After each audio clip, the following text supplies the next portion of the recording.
theater of the mind is an essential skill to master when playing any tabletop role-playing game. And this applies to every participant, regardless of which side of the GM screen you sit on. It does not matter if you play in person with maps and miniatures or remotely with digital assets. You need to be improving your theater of the mind skills. In fact, I address the overuse of digital assets in this video, which you definitely should watch after this one if you use virtual tabletops. Theater of the mind simply refers to a process in which one person describes the environment and attempts to place that as a reliable image into the minds of those they're playing with. Now, what I mean by reliable image is if you then ask everyone to describe what they've been told, those responses should all be at least similar to what you had told them. If you've ever read a book, the author is essentially playing theater of the mind with the reader.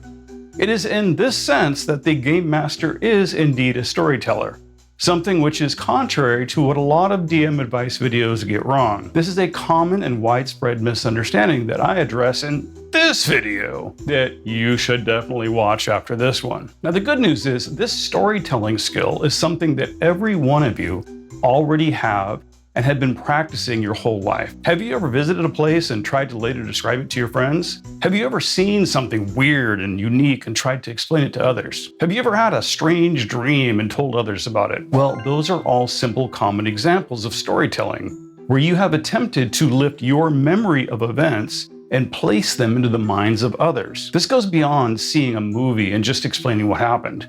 This is your effort to recapture the sights, sounds, smells, and feelings that you experience when playing theater of the mind, though having very likely never physically visited those fantasy persons, places, or things in real life. You are imagining them into existence and then sharing this with others.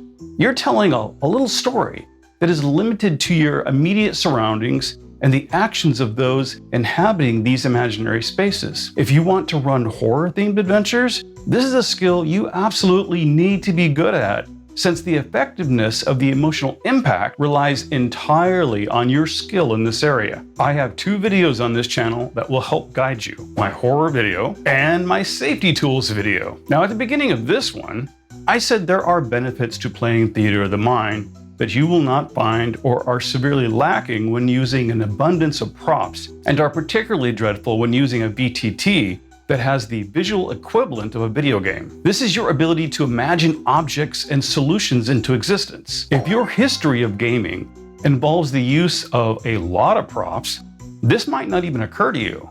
But when playing theater of the mind, the players learn to ask themselves questions about the environment, which often translates into asking the game master. This is a creative process that can never be replicated with any amount of props. For clarity, I've been collecting and using miniatures since 1980. I love them.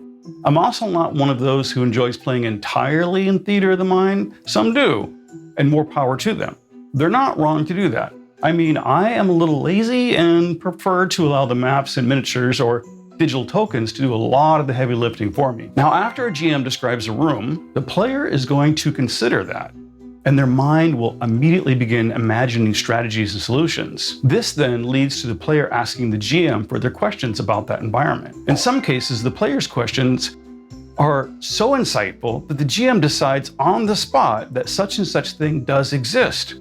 And now suddenly, a chandelier that was never mentioned in the original adventure is now hanging from the ceiling, and the party's dashing rogue is about to make a heroic swing over the heads of the enemy forces. Now, if you want to improve these skills and become a master of mind theater, practice outside of the game. When talking to friends, coworkers, strangers on the bus, because that's what we do, think about the way you're describing details in your stories. Are you an effective communicator, painting a vivid image in the minds of others? Be sure you concentrate on descriptive language.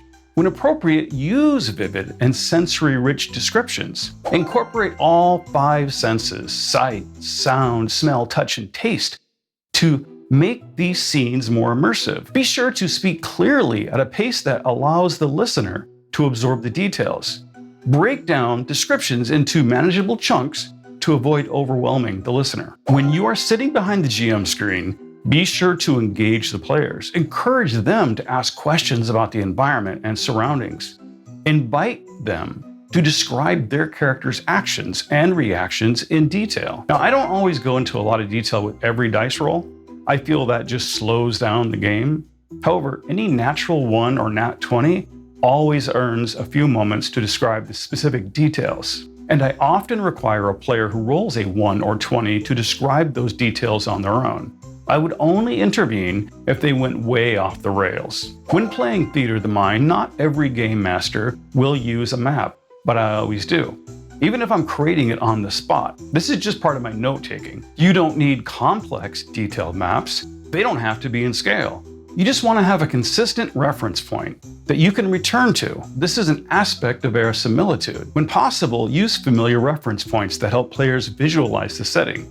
Use your physical notes, drawings, scribbles, and maps to help create a better, clear mental image of these locations. Theater of the Mind extends to objects and NPCs. Think about creating interesting NPCs, a topic I previously covered. You should definitely watch that video after this one. Now, my video will teach you how to create distinctive and memorable inhabitants for your fantasy world. The next time you're telling someone a personal story, I want you to think about describing it in such visual detail that if the listener were an artist, they could replicate it in near perfect detail.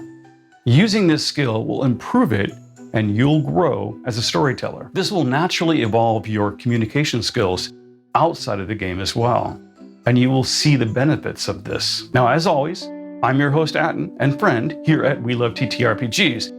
The YouTube algorithm and I both appreciate it when you do all that stuff down below. The liking, the subscribing, and leaving comments. Thank you so much for watching, and hey, we have a Discord community. There's a link down there in the comments. You can talk to us, ask questions, and we'd love to hear from you. Thanks so much.